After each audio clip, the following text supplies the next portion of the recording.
Now let's start आज का the Hindu. कल संडे था तो कल का हम जो इम्पोर्टेंट आर्टिकल्स हैं वो आज कवर करेंगे। ठीक है। तो सबसे पहला इम्पोर्टेंट जो आर्टिकल आया हुआ था वो था साइबर सिक्योरिटी के रिगार्डिंग, डॉक्सिंग के रिगार्डिंग। ठीक है। डॉक्सिंग क्या होता है कि ये टर्म इन न्यूज़ है, ये इम्पोर्टेंट है। अब इस पे क्वेश्चन बनने का पूरा पूरा चांस है। देखो, डॉक्सिंग क्या होता है, ये इसका कॉन्टेक्स्ट पहले हमें पता होना चाहिए।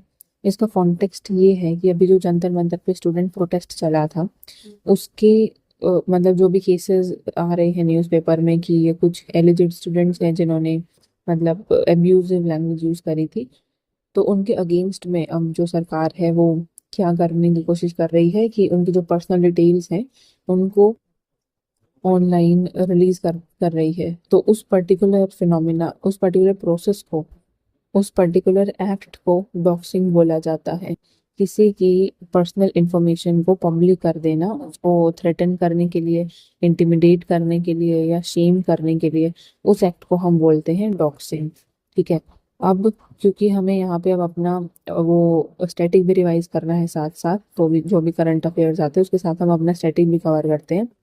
तो इसमें हम यहाँ पे अदर मेजर साइबर अटैक्स पे देखेंगे कौन कौन से होते हैं। ठीक है। ठीक है, तो हमें समझ आ गया डॉक्सिंग क्या होता है। एक बार यहाँ से पढ़ लेते हैं। पब्लिकली रिवीलिंग प्राइवेट और पर्सनल इंफॉर्मेशन जैसे कि फ़ोन नंबर, जैसे कि एड्रेस, ईमेल्स, ये सभी पब्लिकली रिवील करना टू इंटिमिडेट, शेम और थ्रेटन समवन। ठीक है। तो इस साइबर क्राइम को हम बोलते हैं डॉक्सिंग। इस प्रोसेस को एक तरीके से हम कह सकते हैं, साइबर अटैक को अप्रोप्रिएट रहेगा, उसको हम बोलते हैं डॉक्सिंग। दूसरे कौन कौन से साइबर अटैक्स होते हैं? मेजर जो है वो फिशिंग है सबसे पहला। फिशिंग में क्या होता है ना, फ्रॉड ईमेल्स या फिर मैसेजेस भेजे जाएंगे मतलब किसी भी पर्सन के फ़ोन पे, ताकि वो उस पर क्लिक करे और फिर सारे के सारे जो भी इंपॉर्टेंट क्रेडेंशियल्स हैं वो उस हैकर के पास चले जाएं। तो जिसमें फ्रॉडुलेंट ईमेल या फिर मैसेजेस का यूज़ होता है उसको हम, उस साइबर अटैक को हम फिशिंग कहते हैं। दूसरा होता है रैंसमवेयर। रैंसमवेयर का मतलब होता है फिरौती। ठीक है। तो इसमें एनक्रिप्टेड फाइल्स होती हैं, जैसे कि भाई रैंसमवेयर मांगते हैं ना उन पे कि भाई हम नहीं तो इसको लीक कर देंगे, इस तरीके से। तो वो होता है रैंसमवेयर, फिरौती जिसमें मांगी जाती है। एक होता है मालवेयर। मालवेयर ये कहते हैं ना कि कंप्यूटर अपना जो है वो हैंग होने लगा है, ठीक है, इसमें कुछ ऐसा मालवेयर आ गया है। तो मालवेयर होता है मेलिशियस सॉफ्टवेयर होता है, जानबूझ करके डाला जाता है ताकि जो हमारा सिस्टम है वो डैमेज हो सके। ठीक है। तो एक मालवेयर हो मतलब सिस्टम में जो भी डेटा वगैरह वो सब डैमेज हो सके। मालवेयर हो गया, रैंसमवेयर हो गया, फिशिंग हो गया। इसके अलावा स्पाईवेयर होता है। स्पाई से नाम से ही पता चल रहा है, स्पाईवेयर जो सीक्रेटली कलेक्ट करे इंफॉर्मेशन हमारे यहाँ पे रह के। तो हाँ, एक ये इंपॉर्टेंट एग्जांपल्स भी याद रखते जाओ। रैंसमवेयर का एग्जांपल है मोनाक्राई और एटर्नल ब्लू, जैसे पेपर में मेंस में अगर लिखने हो आपको, तो इसीलिए। स्पाईवेयर का एग्जांपल है जैसे पेगासस। ठीक है। तो ये अभी न्यूज़ भी चली थी इसकी रिसेंटली की जो अपोजिशन पार्टी है कि भाई उनके फ़ोन में था ये, इस तरीके से कुछ ऐसा एलिजेड था। एक ये इम्पोर्टेंट है, दो ये समझने ज़रूरी है। जीरो डे अटैक क्या होता है? देखो, जीरो डे अटैक क्या होता है एक एग्जांपल से समझते हैं। मान लो माइक्रोसॉफ्ट है, ठीक है, माइक्रोसॉफ्ट एक कंपनी है, उसने, तो हम जीरो डे अटैक देख रहे थे क्या होता है। जीरो डे अटैक देखो, ये एक ऐसा साइबर क्राइम है ना, या फिर साइबर अटैक है। फॉर एग्जांपल जैसे माइक्रोसॉफ्ट है, ठीक है, माइक्रोसॉफ्ट ने अपना एक सॉफ्टवेयर बनाया भाई, लेकिन उसके सॉफ्टवेयर में एक वल्नरेबिलिटी थी, एक लूप होल था।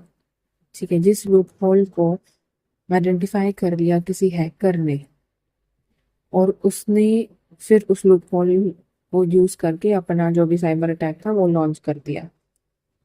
अब ये जीरो डे क्या है? जीरो डे का मतलब ये है कि जब तक माइक्रोसॉफ्ट को ये पता चलेगा कि उसके सॉफ्टवेयर में एक लूप होल है, जब तक वो उसका अपडेट लेकर आएगा, सॉफ्टवेयर अपडेट लेकर आएगा, तब तक हैकर सारा अपना काम करके जा चुका होगा। ठीक है। तो उसके पास रिस्पॉन्ड करने के लिए जीरो डे है। जैसे ही हैकर को उसका लूप होल पता चला, वैसे ही उसके बाद फिर मतलब बचाव करने के लिए माइक्रोसॉफ्ट के पास जीरो डे बचेगा। ठीक है, तो ये नाम है इसका, इस तरीके से है, exploiting software vulnerabilities before a patch is created. Patch यानी कि सॉफ्टवेयर जो अपडेट अवेलेबल होता है वो। एक एक अटैक है man in the middle.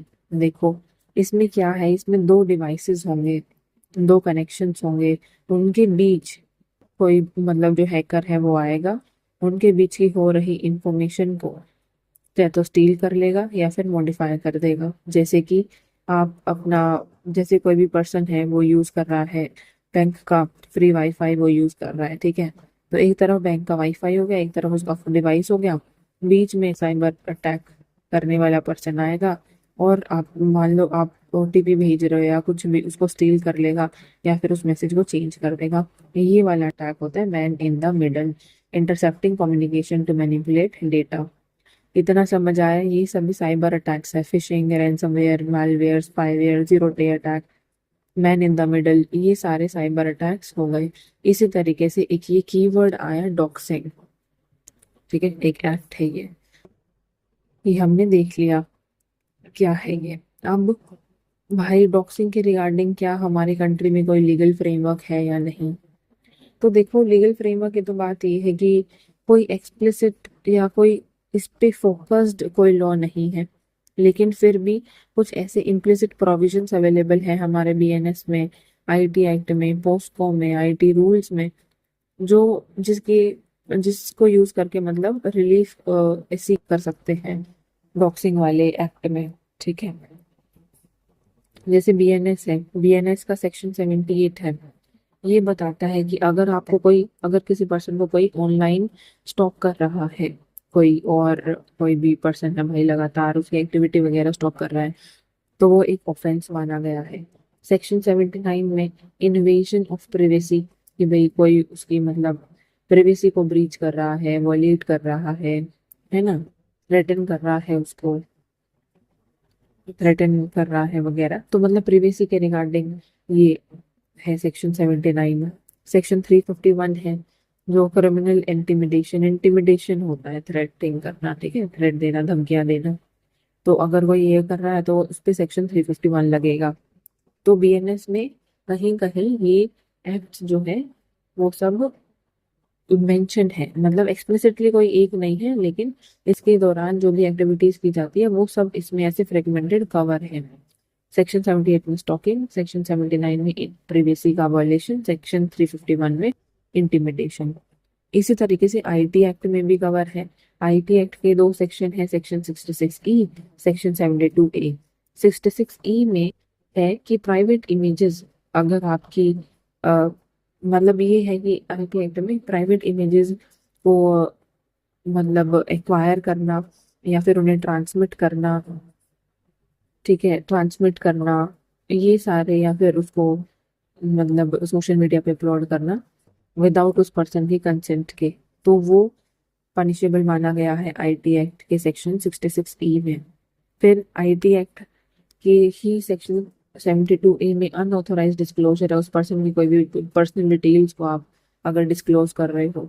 Specifically इसमें कॉन्ट्रैक्ट्स का कवर है, मान लो दो पर्सन के बीच में आए, कंपनी है, उसके उस पर्सन के बीच में कॉन्ट्रैक्ट होता है कि भैया तुम हमारे लिए ये काम करोगे, इस तरीके से कॉन्ट्रैक्ट होता है।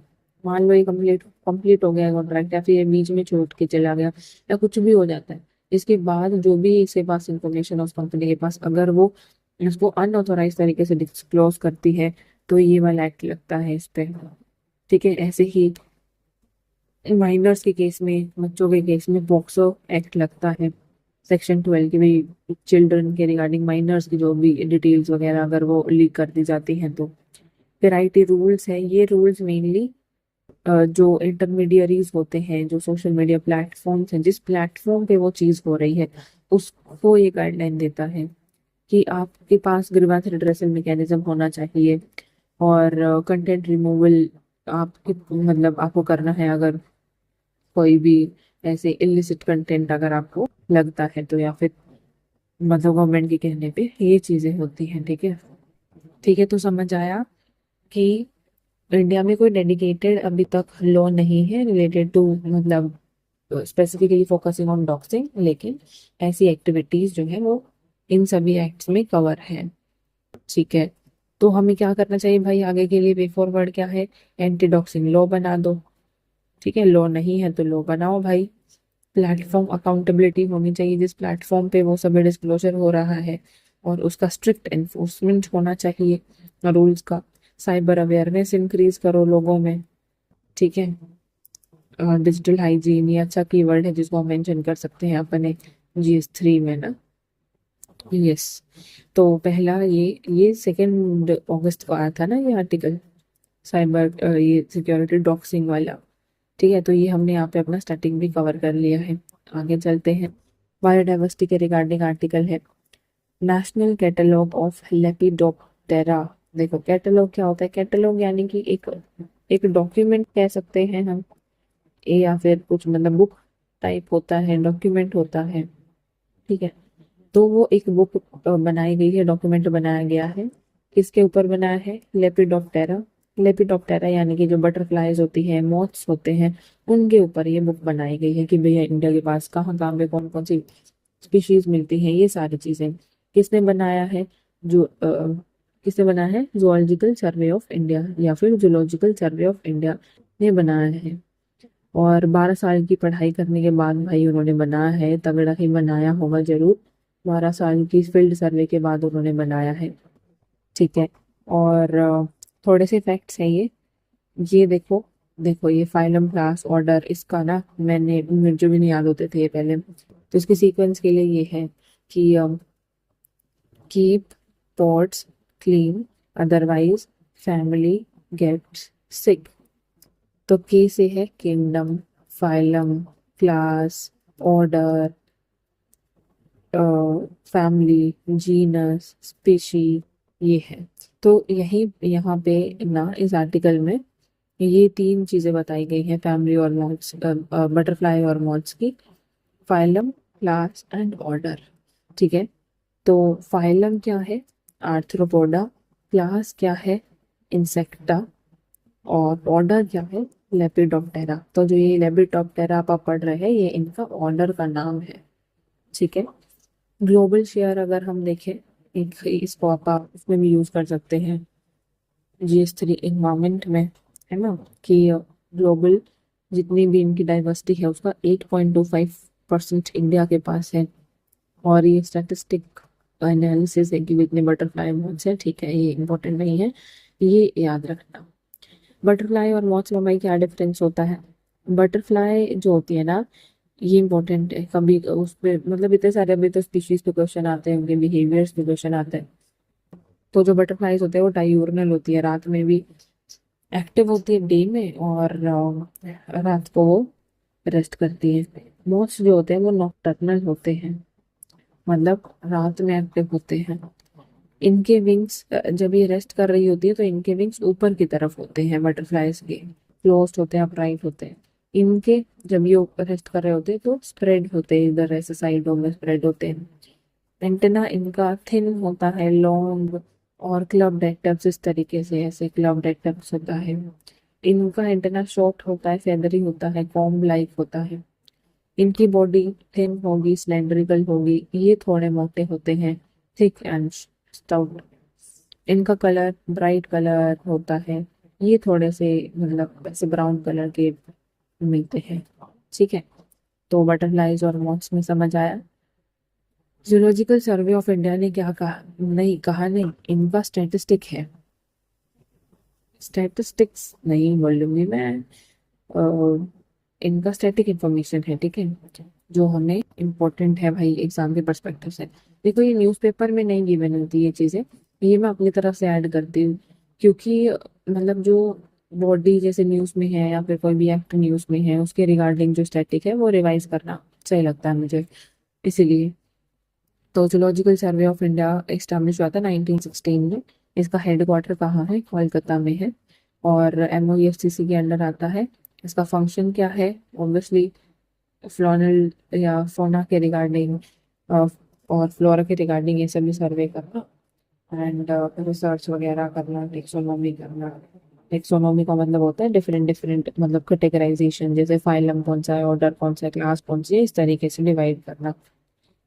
और ये स्पेसिफिक स्पीशी जो भाई इनको 12 साल की स्टडी में सामने आई मेजर, वो थी ब्लू मॉर्मन। ये स्टेट बटरफ्लाई है महाराष्ट्र की, और इंडिया की ये सेकंड लार्जेस्ट बटरफ्लाई है, मतलब साइज वाइज ये सेकंड बड़ी है, सेकंड नंबर पे आती है। फर्स्ट वाली है गोल्डन बर्ड, बर्ड विंग्स, हाँ वो है गोल्डन बर्ड विंग्स है, गोल्ड बर्ड विंग्स वो है। तो ये ब्लू मॉर्मन ये सेकंड वाली है, सेकंड नंबर पे। ठीक है, तो अच्छा सा प्यारा सा आर्टिकल था, ये हमने कवर करा, नेशनल कैटलॉग ऑफ लेपिडोप्टेरा। इनकी ये थोड़ा सा ध्यान रखना है हमें। फिर आए हुए थे भैया न्यूज़पेपर में सोशल इश्यूज एंड गवर्नेंस वाली चीजें। ठीक है, और तीन है इसमें, एक तो ड्रग कंट्रोल के ऊपर बताया था, एक यूनिवर्सल हेल्थ कवरेज के ऊपर बताया था, और एक sex work and legal rights के ऊपर था। तो ड्रग कंट्रोल के लिए क्या अभियान हमने चलाया हुआ है, नशा मुक्त युवा फॉर विकसित भारत, ये चलाया है। टारगेट हमारा obviously drug free young population करना बाय 2047। उसकी हमारी स्ट्रैटेजी क्या है, awareness, prevention, rehabilitation, community participation. Simple है, इसमें कुछ समझाने का नहीं है।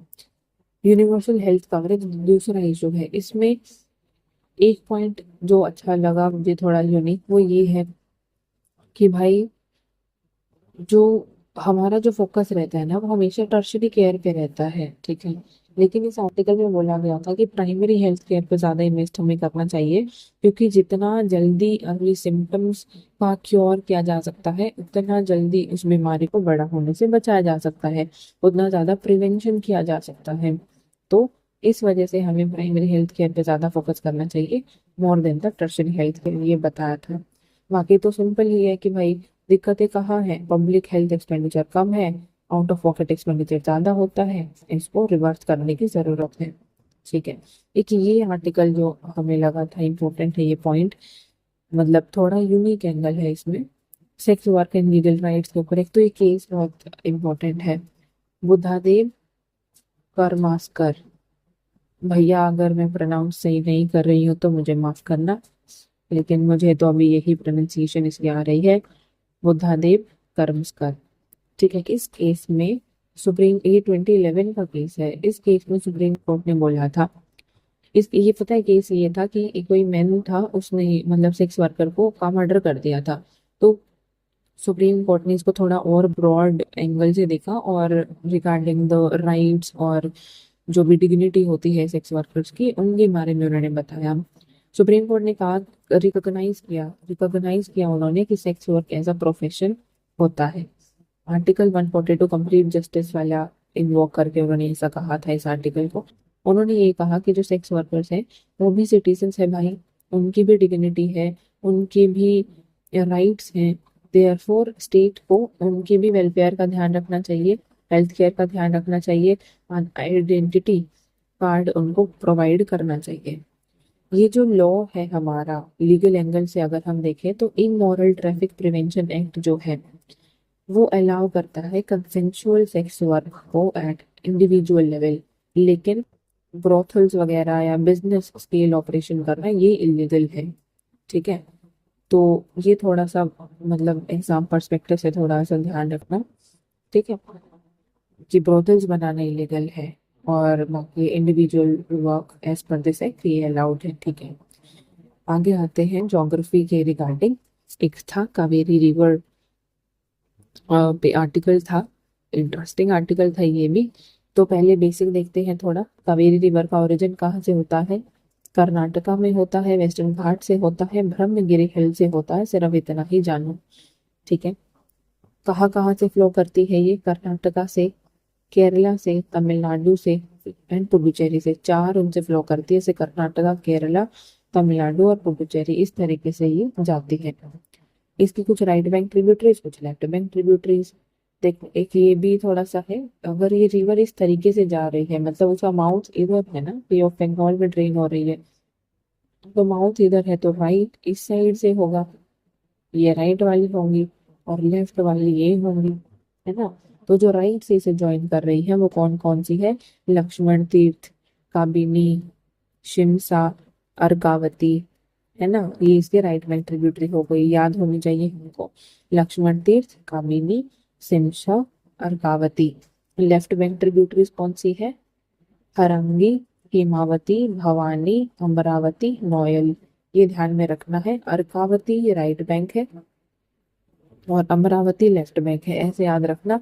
आर आ रहा है इसमें तो ये राइट बैंक है। अर्कावती राइट बैंक और अमरावती लेफ्ट बैंक हो गई, तो ट्रिब्यूटरीज हो गई।